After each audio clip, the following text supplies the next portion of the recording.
আসসালামু আলাইকুম, এসএম হেফি লাইভে আপনাদের স্বাগতম। আমি দেখাবো খুব সহজে লাউ রেসিপি।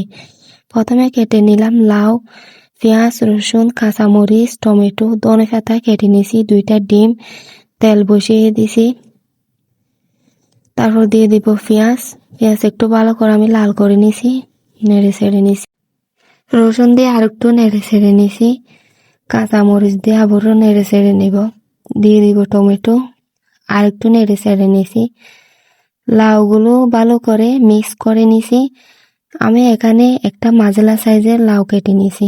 এখানে 1/2 চামচ ধনিয়া দিব, 1/2 চামচের চেয়ে একটু কম মশলা দিব, 1/2 চামচের চেয়ে কম হলুদ দিব। আমি সবগুলো ভালো করে মিক্স করে নিছি যেন মশলাগুলো ভালো করে লাউয়ের সাথে মিশিয়ে যায়। 1 কাপ পরিমাণ পানি দিয়ে 5 মিনিটের জন্য রেখে দিব।